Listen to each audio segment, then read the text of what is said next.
ভাই I love you. শোরুমের নতুন গাড়ি কতজনা দেখেছিল, তোমার খুব কপাল ভালো। ওই দা তুমি চাকরি ছেড়ে চলে গেছো কা? আমি সে কিস্তি দেবো। I miss you. আমি পারি না আর পারি না আমি আর রিজাউল ভাই পারি না। তুমি তো একেবারে মূর্খ। আর তুমি এ আউলিয়ার বেশ ধরে কি কায়দায় কি কি কি বুঝতে চাচ্ছো? আস্তাগফিরুল্লাহ। মনি এক কথায় গালাগালি দিবি নে, তোরই ক্ষতি হবে। ও ভাই ওই তোমার কাছে একটা কথা কথা করছিলাম যে ভাই ওই এক বিড়ি বানাও না। আমি লাস্ট ফিনিশিং তোমারই শরণাপন্ন হয়েছি কিন্তু। বিড়ি সিগারেট নাকি?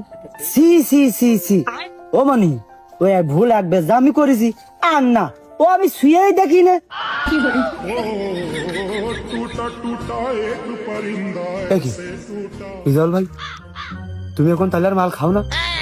এই জন্য এই জীবনের প্রথম তোমার এই দুই চোখ আমি সাদা দেখতেছি। ও মনি যে জ্বালায় যে অশান্তিতে খাতাম সে একা একাই বিদায় নিয়েছে, আমি এই হাফ সাইডে বাঁচিয়েছি।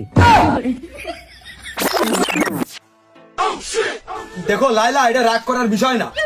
আমার বাড়ি একটা বউ ছিল, আমার বউ থাকাকালীন আমি কইছি যে আমার ট্রান্সফার হয়েছে ঢাকায়, আমি সেই জায়গায় তোমার নিয়ে কিন্তু আমি এই যে এনে চলে আইছি। সেই বস্তির ভিতরে একটা কোন রকম করে বাসা ভাড়া নিয়ে আমি মাথাটা গুঁজেছি। আর আমি মাসে বেতন পাই হচ্ছে 15,000 টাকা করে নতুন চাকরিতে। এখন তোমার পেছনে এই মাসে মাসে লেগেছে 18,000 টাকা। তাহলে আমি কি দিয়ে কি করবো? তোমার এই সোনো পাউডার মেকআপ ও হাবি দাবি দিয়ে আমি কি ভরণ পোষণ নিতে পারবো? কাউ আসলে রিজাউল তো এমনি মাল খেত না। এখন তো দেখছি সব দোষ তোমার, সব দোষ তোমার। তুমি ওই লাইলা তোমার শোরুম, সব দোষ তোমার, তোমার জন্য সবকিছু হয়েছে। ও তো জানি নে, ওই কালকের মধ্যে আমার জিন্সের প্যান্ট গেঞ্জি আর ওই হিল কিনে দিতে হবে, নাহলে আমি কিন্তু রিজাউলের কাছে চলে যাবো। আনে এই রিজাউলের কাছ তুই কি যাবি রে? রিজাউলের কাছ তখন যাবো আমি।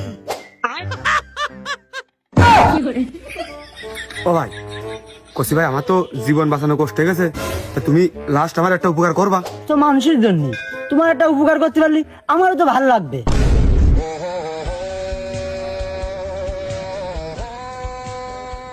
শালা রিজাউল আমার কাছ থেকে স্কিম করে সাইডে করে সমিতি মাইরে দিয়ে বাড়ি ছাড়া হয়ে থাকতো। সেই রিজাউলের মুখে এরকম এরম মিষ্টি কথা। আর রিজাউল ভাই কসি ওই শেষ আমার একটা উপকার করো। ওই যে ওই সন্ধ্যা সমিতিতে তোমার লাইন লগিন ভালো আছে, তুমি তো পুরো আমলের সদস্য। তা ওই আমার তো বাড়ি বউ থাকতেন না, আসে চাকরিও আর নেই প্রায়।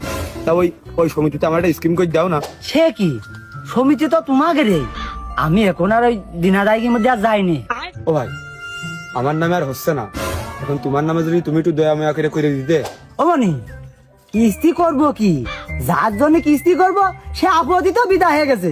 এখন দিন আমি দিন খাই, এই জন্য আমার আর কিস্তি করা লাগে না। ও ভাই আমার ওই ভোটার আইডি কার্ড পেয়ে মার খেয়ে গেছে, হচ্ছে না। তোমার ওই ভোটার আইডি কার্ডটা দিয়ে আমার স্কিম করে দাও না। আর ওই তুমি তো মেলা পুরো আমলের সদস্য গাত, তুমি করলে হইতে পারে। না না আমার তো কিস্তি দেবে না, আমার লোন দেবে না, আমার তো বউ নেই। তোমার কিস্তির টেস্টটা আমি মেরে দিয়েছি। তা রেজাউল ভাই করছি যে ওই পুরাতন আমলে কিন্তু তোমার এই মেলা সাহায্য সহযোগিতা করেছি, তুমি কি আমার জন্য টুসনি কিছু করে দিতে পারবা না? আসলে তো তুমি আমার বিরাট উপকার করেছো, কয় টাকা লাগবে তোমার? 1020 টাকা হলে বউটা থাকে ভাই। রেখে দাও রেখে দাও, আমার ওই দৌড়ে নিয়ে তুমি যে উপকার করেছো 20,000 টাকা তোমার তো আমি খুশি হয়ে দেবো। এসো বাড়ি বেড়েছো।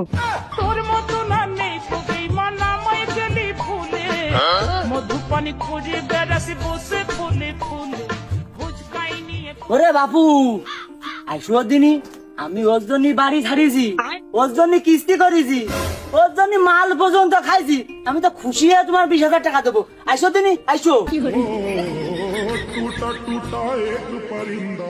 মনে হচ্ছে সামনে পিছনে ডানি ভাই কোনো জায়গায় যাওয়ার জায়গা নেই। মাটিটা যদি নিচেতে ফাঁকা হয়ে যেত তাহলে একবারে সুধা পাতালের বড় চলে যেতাম।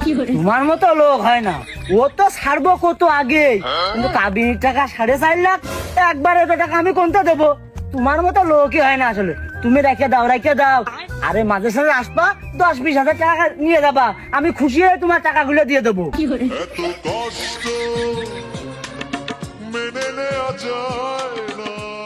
এই জন্যই মুরব্বীরা কইতো সংসার সুখের হয় রমণীর গুণে।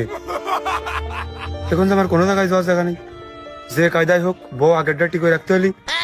এই লাইলা যে কোনো জায়গায় আমার প্রেম করাইতে হবে।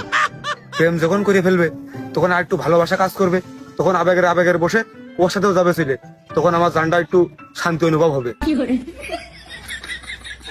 আর তাও যদি না হয় তাহলে ওই বাড়ির ভাড়া কারো দাওয়াত করে খাওয়ানো বলে ডেকে নিয়ে যে ঘরের মধ্যে লাইলার সাথে সিটকে নিয়ে দিয়ে একবার ওর সাথে ওর খপ ধরে বিয়ে দিয়ে দেবো। আমার তো বাসার লাইন করতে হবে।